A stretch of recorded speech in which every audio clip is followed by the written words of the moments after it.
அண்மை செய்தியை பார்த்து வருகிறோம். சத்தியமங்கலம் அடுத்த தெங்குமரஹடா வனப்பகுதியில் உள்ள மாயாற்றில் வெள்ளப்பெருக்கு ஏற்பட்டிருக்கும் நிலையில் பொதுமக்கள் அங்கே ஆபத்தான முறையில் பரிசல் பயணம் மேற்கொண்டிருக்கக்கூடிய அந்த காட்சிகள் வெளியாக இருக்கின்றன. பார்த்து வருகிறோம்.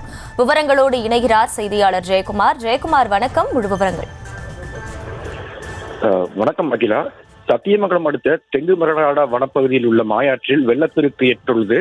பொதுமக்கள் ஆபத்தான முறையில் பரிசல் பயணம் தற்போது மேற்கொண்டு வருகின்றனர். ஈரோடு மாவட்டம் பவானிசாகர் வனப்பகுதியில் தெங்குமரஹடா கிராமம் அமைந்துள்ளது.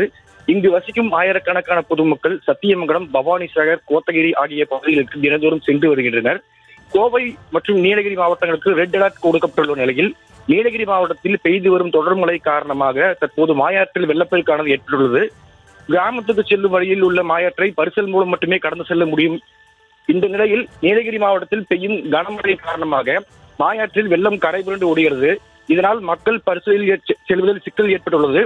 இருப்பினும் அன்றாட தேவைகள் மற்றும் கூலி வேலைக்கு செல்லும் பொதுமக்கள் காலை நேரத்தில் வெள்ளத்தையும் பொருட்படுத்தாமல் ஆபத்தான முறையில் பரிசல் பயணம் மேற்கொண்டு வருகின்றனர்.